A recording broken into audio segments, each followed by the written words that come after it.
আমি কিন্তু গিগ দেওয়া মাত্র আধা ঘন্টার পর কাজ পেয়েছি। শুরু করলো ক্লাস, আমি একটা ক্লাস মিস দিই নাই কিন্তু। তখন হচ্ছে আপনার ইন্টারভিউর জন্য আমি এক্সাইটেড ছিলাম, যে ডাকছে যেহেতু একটাই, পরে ইন্টারভিউটা দিলাম। একদিন পরে একটা কাজ পাই, $30 ছিল, কিন্তু এই কাজটা আমি করতে পারিনি, ওই কাজটা আমার ক্যান্সেল হয়েছিল।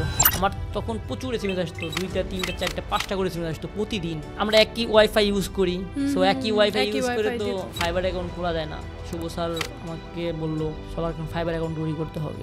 ফাইবার যদি অর্ডার ক্যান্সেল হয় তাহলে আপনি আর অ্যাকাউন্ট থাকবে না, চামড়ে দেখে চলে যাবে। কাজ তো অবশ্যই আমি 100% করি, কিন্তু আমি এখন বুঝে ওদের বলতে পারি। ওই বাসাতে মানে রাত্রিতে শুয়ে আসি, হঠাৎ করে হচ্ছে একটা ছেলে আর কি আপনার আমাদের ওইখানেরই, মানে আমরা যে মেসে থাকতাম ওই মেসের একটা ছেলে বলতেছে কি এলএডিপি থেকে আমি গ্রাফিক ডিজাইনের কোর্স করব। আমি তো গ্রাফিক ডিজাইনের কোর্স করবো না আগে থেকেই। পরে বলতেছে ভর্তি হবি গ্রাফিক ডিজাইনে, তাহলে ভর্তি হওয়া কালকে থেকে ক্লাস শুরু করতে পারবি, আমি তোকে রেফার করলে ওরা আর কি নিয়ে নেবে, সমস্যা নেই। পরে আমি বলছি না, আমি গ্রাফিক ডিজাইনের কোর্স করবো না, আমি গ্রাফিক ডিজাইন করি নি। তখন দেখি ডিজিটাল মার্কেটিং একটা সেক্টর আছে, আমি ডিজিটাল মার্কেটিংয়ে তখন আপনার এই কী বলে রেজিস্ট্রেশন করি। অনেক দিন যায়, ধরেন 3-4 মাস চলে গেছে, আমাকে কোনো ডাকে নাই, ডাকলো না। হঠাৎ করে একদিন দেখি এলএডিপি থেকে একটা মেল আসছে, বা মেল মনে হয় না, এসএমএস আসছে, মানে মোবাইলে মানে সিমে একটা এসএমএস আসছে। পরে ওইটা এসএমএস খুলে দেখলাম যে আমার নাকি ইন্টারভিউ অমুক দিন। তখন হচ্ছে আপনার ইন্টারভিউর জন্য আমি এক্সাইটেড ছিলাম, যে ডাকছে যেহেতু একটাই, পরে ইন্টারভিউটা দিলাম। ইন্টারভিউ দেওয়ার পর ইন্টারভিউ হবে, হ্যাঁ। দেওয়ার পর তারপরে আমাকে তখন আমার শুভ স্যারের সাথে শুভ স্যারই আমাদের ইন্টারভিউ নিল প্রথম। শুভ স্যার ইন্টারভিউ নেওয়ার পর হচ্ছে আপনার আমাদের ক্লাস শুরু হচ্ছে মেবি 30 তারিখ থেকে ক্লাস শুরু। এখন তারিখটা মনে আছে, কিন্তু আমার এক্স্যাক্টলি মাসটা মনে নেই কী মাসটা হবে, সেপ্টেম্বর অথবা আগস্ট হবে, এরকম হবে ওই 2020 সালের।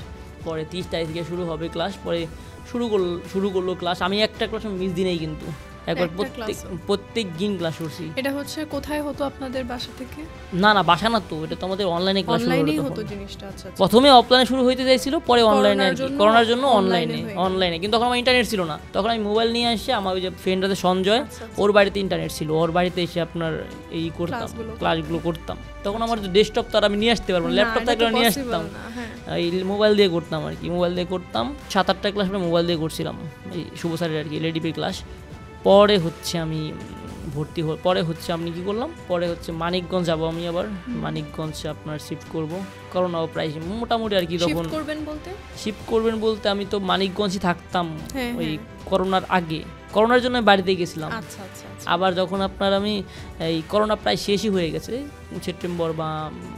সেপ্টেম্বর মাসেই হবে মনে হয়, তখন হচ্ছে আমাদের অনলাইন ক্লাস।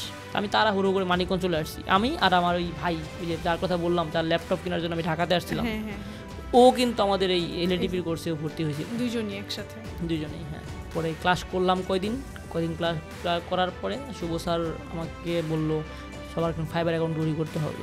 আর এক ঝামেলায় বললাম ফাইবার অ্যাকাউন্ট নিয়ে, কারণ হচ্ছে 2 জন একসাথে কাজ করি, আমি আর আমার ভাই। আমার ভাইয়ের নাম হচ্ছে অমিত মণ্ডল, ও এসআইডিমারি স্টুডেন্ট। ওর অ্যাকাউন্টটা সার করে দিছে, মনে আছে। ওর অ্যাকাউন্ট যখন করে, কারো অ্যাকাউন্ট করবে না, ও অ্যাকাউন্ট করবে, পরে ওর অ্যাকাউন্টটা শুভ স্যার করে দিছে। আমরা একই ওয়াইফাই ইউজ করি, সো একই ওয়াইফাই ইউজ করে তো ফাইবার অ্যাকাউন্ট খোলা যায় না। পরে কি করবো, ও অ্যাকাউন্ট করলো, আমি করলাম না। পরে ও অ্যাকাউন্ট করার পর, যেহেতু ওনার ওয়াইফাই ছিল, এই জন্য ওনার ওয়াইফাই না, ওয়াইফাই ছিল মেসের ওয়াইফাই, ওনার ছিল না। বাট আমি একটু করলাম আর কি, জাস্ট সমস্যা নেই, তুই কর, আমি পরে করবো নি। আচ্ছা। আমার আবার ভালো লাগতেছে না, ও অ্যাকাউন্ট করলে ও মনে হয় কাজ আগে পেয়ে যাবে। পরে আমি কী করবো, পরে আমার এক উপরে থেকে একটা মানে কয়েকজন পরিচিত ছিল, ওদের কাছ থেকে আবার ওয়াইফাই নিলাম, মানে শেয়ারে। আমি এখানে টাকা দিই না, ওয়াইফাইয়ের জন্য বিল দিই না, আমি ওয়াইফাই বিল দিই উপরে জাস্ট আর কি, জাস্ট ইন্টারনেটের জন্য, মানে আপনার যাতে আমার ফাইবার অ্যাকাউন্ট খুলতে পারি। পরে ওয়াইফাই নিলাম উপর থেকে নেওয়ার পর 1 মাস চালালাম না, আমি ওয়াইফাই নেওয়ার পর অ্যাকাউন্ট খুলছি হচ্ছে আপনার সেপ্টেম্বরের 4 তারিখ মেবি। 4 তারিখে খোলার পর আমি হচ্ছে আপনার গিগ দিচ্ছি হলো আপনার 9 তারিখ অথবা 8 তারিখ, এটা হবে 3-4 দিন পরে গিগ দিছি। আমি কিন্তু গিগ দেওয়া মাত্র আধা ঘন্টার পর কাজ হয়েছে, একদম আধা ঘন্টা গিগ দেওয়ার আধা ঘন্টা পর। মানে এই গিগ বানানোটা কি মানে আপনি নিজেই বানাইছিলেন? নিজেই বানাইছিলাম। আমি কিন্তু গিগটা যখন দিছি, তখন গিগটাও কিন্তু ওই শুভ স্যারের এক স্টুডেন্ট ছিল, ওই স্টুডেন্টের আমি গিগটা দেখি আপনার গিগটা বানাইছিলাম। পরে কাজ পাইলাম আধা ঘন্টা পরে, কাজটা কমপ্লিট করছিলাম 5 স্টার রেটিংও পাইছিলাম। তারপরে মনে হয় একদিন পরে একটা কাজ পাই, $30 ছিল, কিন্তু ওই কাজটা আমি করতে পারিনি, ওই কাজটা ক্যান্সেল হয়েছিল। কেন ক্যান্সেল হলো?